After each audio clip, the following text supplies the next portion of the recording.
Trojan family, Trojan gang. Fido famous in the building, man. You know what I'm talking about? Just whooped on them boys. LSU got knocked out in that fist fight they said they was coming to. Got knocked out in the 12th round. You know what I'm saying? Put on the canvas by them SC boys, you hear me? Now, first thing I want to talk about is that defensive line. That defensive line didn't get a lot of sacks, but I watched the game, y'all, like 3 times. I didn't watch the game like 3 times. We didn't get no sacks, but they was disruptive, right? They was very disruptive, and they was making plays in the run game. And they made Nussmeier, lose his pivot. I mean, come up out of the pocket, throw off platform. They put a little pressure on him that helped, right? But the surprise to the defensive line, right? The surprise to the defensive line is who I seen balling. Now, I won't say it's a big surprise, but who I seen balling, it was a pleasant surprise. It was a pleasant surprise. And you just never know.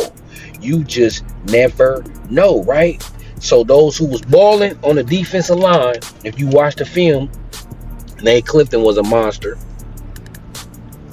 Nate Clifton was very disruptive. And when I think about it, that shouldn't be no surprise. He used to play SEC. He used to play in LSU, right? So that ain't no surprise.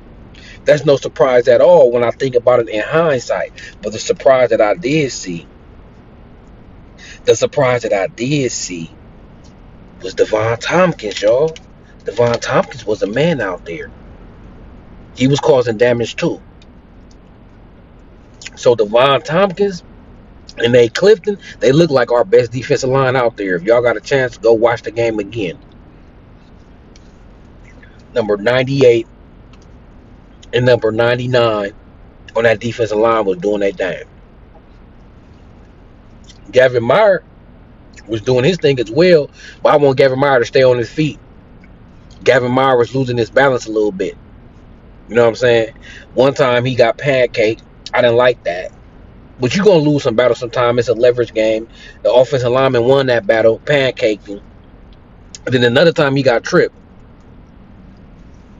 But when Gavin Meyer was keeping his feet, he was disruptive as well. So, man, I expected Nate Clifton could contribute. Gavin Meyer could contribute. I didn't know Devon Tompkins was ready. Devon Tompkins is ready. And Anthony Lucas absolutely laid out. I want to show y'all the video, but I can't find it where to. It won't be no copyright strike. I might do a live and show y'all that video. But Anthony Lucas laid out Garrett Dillinger, a 6'5", 322-pound offensive lineman, right? So it was a run play where a lineman come off his stance and he roll out to get on the outside to block, right? So this dude, 320 pounds, he was like 2 or 3 strides in his gait, trying to get to his full speed. He running. Anthony Lucas basically secondary. He take 1 step forward after the other dude and took 4 steps and completely laid him out on his back. Laid him out. Like, I'm like, okay, Anthony Lucas got power, bro. To put a 332-pound man on his back like I seen him do, Anthony Lucas has power. So that's what I love to see. I seen Anthony Lucas power, and I seen his quickness flash. Anthony Lucas got potential. We just need to get him home. He was so close to a couple sacks. He gonna get it. Anthony Lucas is not finna be a Corey Foreman situation. Anthony Lucas is gonna be very noticeable this year, and Anthony Lucas is gonna make plays this year. And Devon Tompkins is a revelation. He's the revelation. And Nate Clifton is better than I thought. So the more and more I watch the game, the more and more I love this team. Because we didn't even play our best ball. And C didn't even play their best ball. You could watch it, and we left a lot out there on defense and offense. Another dude that was balling and had a big impact on the game when you watch it again is EG. I mean, come on, man. Like, EG don't play like he 215, bro. EG was out there playing physical, right? He was everywhere. EG, he's special. He one of our top players on our defense. He at least a top 3-4 player on our defense on the impact of the game. And Kamari Ramsey was balling as well. Kamari Ramsey coming out, Landon Wood, and Jalen Smith. Kamari Ramsey, Jalen Smith, Eric Gentry, Devon Tompkins, Nate Clifton, and Anthony Lucas was dogs out there.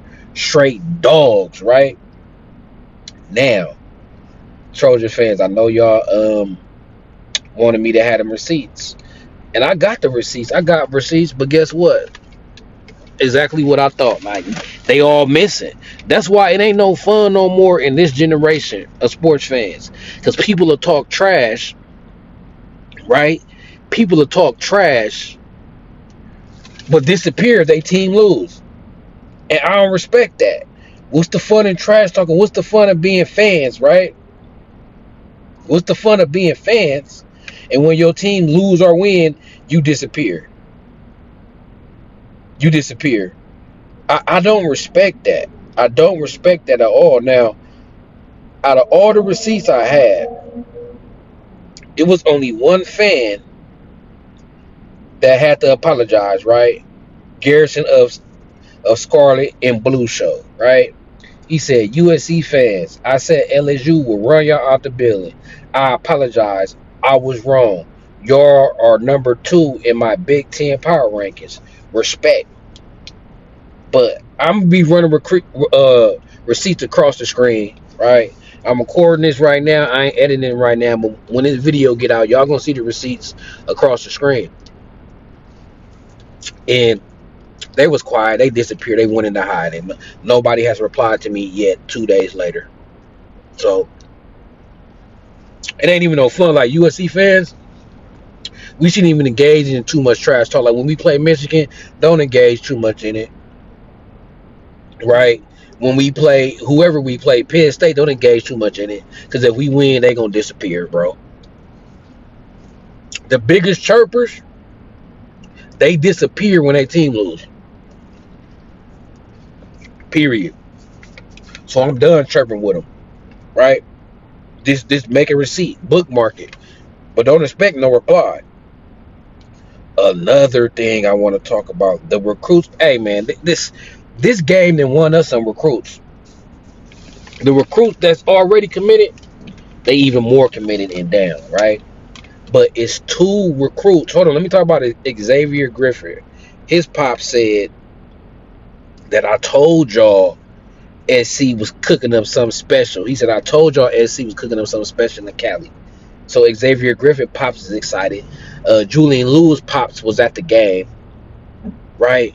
But the big news is JahKeem Stewart then retweeted and reposted like 10, at least like 10 USC retweets. He had like 3 or 4 retweets of the game. He retweeted somebody else retweet about USC, and we gonna get on him. JahKeem Stewart seemed locked in.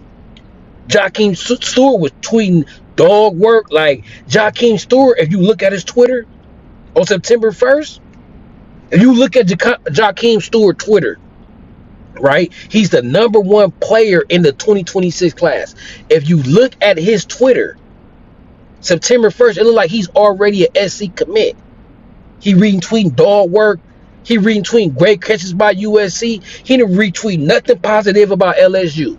He didn't retweet the LSU touchdown pass, none of that. He was retweeting USC, that Kyron Rare Hudson, like USC. We #1 with JahKeem Stewart right now. Y'all know who JahKeem Stewart is? He's the #1 player in the country at defensive line, 2026 class. He might reclassify, right? The #1 player in the country in his class. Love what he saw. It looked like we leading for him. And he left a tweet on a USC, one of our coaches. He left a tweet on one of our coaches' page and said, I remember what you told me. He said, I remember what you told me. Right? So he thinking about USC and what they told him, and he's seen it come to fruition on the field. That's big. Then another kid, Bryce Perry Wright, another big defensive lineman out of Georgia. He was retweeting as well. He retweeted wow with the eyes looking at USC. He retweeted and said, Coach Henny is his dog. Right? He retweeted Coach Henny is his dog. So just off this game, I could visibly see on social media, I could visibly see that we number one with them two recruits. Bryce Perry Wright, they and JahKeem Stewart, they looking at USC too close. They was loving what they seen. And like I said, it's like these recruits, it's like Riley Pettyjohn. I never forget with Riley Pettyjohn, I think it was him. I remember one of the recruits said USC looked the best and sound the best. When you go on recruiting visits and all that, it seemed like the number one choice, but they just got to see it on the field. They talking about all the recruits. It was just a couple recruits that they love the coaches and they would commit to USC on the spot, but they want to see it on the field. Meaning they love the campus, love the city, love the program, love the university, and everything sound great. The pictures are great, and they want to commit, but they want to see it on the field. And they seen it on the field, and they gonna see it on the field. USC, we might not win a national championship, we might not go undefeated, but we climbing. Our stock is going up this season. Our stock is going up, right? Our stock is going up. So, Isaiah Gibson, where you at? Where you at? You said you want to go to a real program, right? And see in a real program, bro. Dalen McCutcheon, who chose Florida State. What's happening, bro? It ain't never too late to come back to USC, right? I know USC and Florida State was his last two. Florida State 0-2 right now, getting smacked by Boston College, right? They got smacked by Boston College. So that program is not headed in the right direction, right? It is not. So we looking good, and I feel like we gonna flip some recruits and let Oregon keep looking mediocre, right? Let Ohio State look mediocre, right? Even though I can't say they look mediocre in that game, they handle their business. But let these teams look mediocre. See, we in a position right now, right, to be tops because everybody looking to see what we gonna do, because it all sounds good and it look good and we talking a good talk, and kids want to come to LA. They just want to win, right, and want to get that bag. So this gonna help us on both ends. This gonna help us raise more money by winning and attract more kids. We the most sexiest school this year if we keep winning, for sure. If we keep winning, for sure. So I'm trying to flip some commits. Let Oregon look shaky again against Boise State. We need to get some of that. Hey, Justin Wyatt from Mater Dei. The Mater Dei talent, where y'all at? All the Mater Dei kids that want to go to Oregon. Noah Michael, where y'all at? Texas A&M, they're going to be trash again this year. Like, I'm on these recruits, right? USC is the place to be. And don't miss out. I ain't trying to get on them. I'm trying to have them before they don't miss out. Because whoever comes to USC is going to get developed. And it's going to be monsters and go be on prime time. And before I get out of here, the new AP poll came out. 6 Big Ten teams in it. Ohio State at number 2. Oregon dropped to number 7. Penn State at 8. Michigan 10. And, hey, they gave us LSU spot. USC at 13. And Iowa at 21. So Trojan fans, is up. It's up. And we up, right? All the recruits looking, we looking good right now. Play Utah State, get out that game injury free. USC stock is up. LSU got knocked out in that fist fight. We run some recruits. I'm telling you, we gonna get at least 1 or 2 commitments each big game we win. I feel like the LSU game, we got the commitment from JahKeem Stewart and Bryce Perry Wright. If we beat Michigan, we might can flip Andrew Marsh, right? You feel me? So that's what I'm looking for. I'm always looking forward towards the future. So it's benefits of winning now and in the future. So Trojan fans, what y'all think, man? Y'all think we done won some recruits? Y'all think our stock up? Y'all think we shining? Y'all see all that post, all them posts JahKeem Stewart put up? right? We got JahKeem Stewart locked in, bro. So until then, it's Carter Sports, it's Trojan City, it's USC. So let's go.